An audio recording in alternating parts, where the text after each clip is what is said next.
আন্দোলন এবং ঐক্য পিআর পদ্ধতি নিয়ে আরও 4টা দাবি আছে, আমি সেগুলো নাই বললাম। জাতীয় পার্টি সহ 14 দলের কার্যক্রম নিষিদ্ধ করা, দুর্নীতির বিচার করা, ফ্যাসিস্ট সরকারের জুলুম নির্যাতনের বিচার করা, পিআর পদ্ধতি তো আছেই, লেভেল প্লেইং ফিল্ড।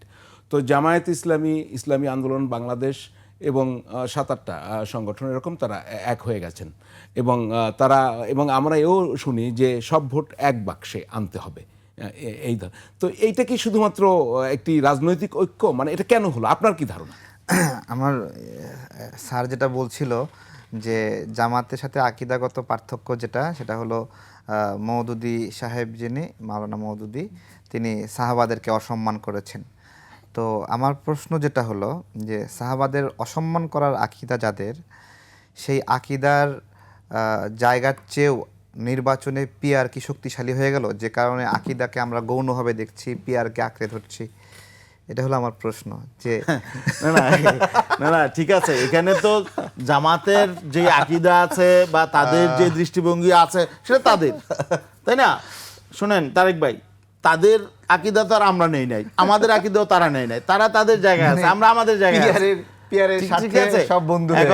বিএনপির সাথে যখন জামাতের সাথে যখন বিএনপি যখন জোট করলো, তো বিএনপির আদর্শ কি জামাত গ্রহণ করেছে?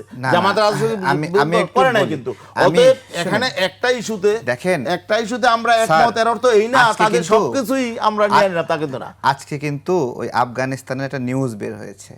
নিউজটা হলো মওদুদীর বিতর্কিত যে বইগুলো, এগুলো তারা নিষিদ্ধ করেছে। ঠিক আছে, ধীরে ধীরে কিন্তু ওয়ার্ল্ড ওয়াইড তাদের আকীদা কিন্তু ডিটেক্ট করতেছে ওলামায়ে, আমাদের যারা ওস্তাদ যারা, তারা ডিটেক্ট করে সেই অনুযায়ী ব্যবস্থা নিচ্ছে। এখন ভোট এক বাক্সে আনবেন, তাই তো? খুব ভালো কথা, এই চিন্তাটা খুবই ভালো। আমার প্রশ্ন হলো, জামাতি ইসলাম তারা কি বাংলাদেশের সকল মুসলিমের প্রতিনিধিত্ব করে? ইসলামী আন্দোলন বাংলাদেশ তারা কি সকল মুসলিমের প্রতিনিধিত্ব করে?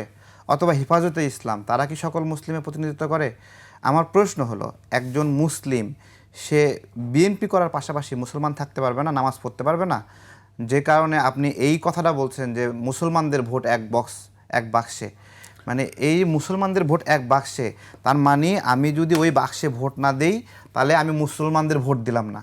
এইটা আমি যে আওয়ামী লীগ করবে, সে আওয়ামী লীগ করে নামাজ পড়বে না, তাকে নামাজ পড়ার জন্য শর্ত তাকে জামাত করতে হবে। এখানে একটা আপনার মানে একটু বোঝার বিষয় আছে, সেটা হলো যে আমরা কিন্তু বলি না সব মুসলমানের ভোট এক বাক্সে, সেটা কিন্তু আমরা বলি না। আমরা বলেছি সকল ইসলামপন্থীদের ভোট। মুসলমান এবং ইসলামপন্থী দুইটা কিন্তু এক না। ইসলামপন্থী হলো যারা মানে ইসলামকে সমাজ এবং রাষ্ট্রে অনুসরণ করতে চায়, ইসলামের আলোকে সমাজ রাষ্ট্র পরিচালনা করতে চায়। জামাতে ইসলামের নায়েবে আমির তাহের ভাই কি বলছেন একটু শুনেন না, ওনার ব্যাখ্যাটা একটু শুনেন না। নায়েবে আমির তাহের ভাই তাকে যখন জিজ্ঞাসা করছে যে আপনাকে শরিয়া ভিত্তিক মানে হলো শাসন ব্যবস্থা চান, সে বলছে আমরা কখন বলছি আমরা শরিয়া ভিত্তিক শাসন ব্যবস্থা চাই? আপনি হয়তো বা শরিয়া ভিত্তিক শাসন ব্যবস্থা চাই, সে তো বলতেছে সে চায় না। তাহলে কি হবে? ইসলামপন্থীদের ভোট এক জায়গায় হলো। সেটা কোথায় কিভাবে বলছেন তারেক ভাই? শুধু জামাতে ইসলামকে যদি আপনি ইসলামপন্থী দল বলেন, তাহলে আগে বলতে হবে ডক্টর শফিকুর রহমান সে মুফতি, সে মাওলানা, নাকি সে কি বলতে হবে? এটা আপনি ঢালাওভাবে বললে তো হবে না। আমি তাহের, সে ইসলামের কোন ডিগ্রি নিয়ে এখানে রাজনীতি করতেছে? তার রাজনীতি ইসলামের রাজনীতি করতে, জামাতে ইসলাম এই শব্দ থাকলেই যে সেই ইসলামপন্থী, এটাকে কিভাবে আপনি ডিটেক্ট করবেন? ইসলামের রাজনীতি করতে হলে ইসলামের ডিগ্রি লাগে না। যে কোনো একজন সাধারণ সরল সহজ মানুষ, একজন সাধারণ মানুষের ডিগ্রি লাগে না, কিন্তু যে আমির হবে তাকে তো ডিগ্রি লাগবে। হ্যাঁ লাগবে। একজন আমির হইলে তার ইসলামের জ্ঞান থাকা লাগবে। আমরা তো মনে হয়, আমার তো মনে হয় বাংলাদেশে আদালত প্রাঙ্গণে আমি সাধারণভাবে কোরআন পড়তে পারি, সাধারণভাবে, আমি বলতেছি না আমি ভালোভাবে পড়তে পারি। আমার দৃষ্টিতে আদালত প্রাঙ্গণে যে তেলাওয়াত করেছেন নায়েবে আমির তাহের সাহেব, সেখানে অন্তত 3টা ভুল আছে। অনেকে বলতেছে তাই সে আরও বেশি ভুল পাইছে।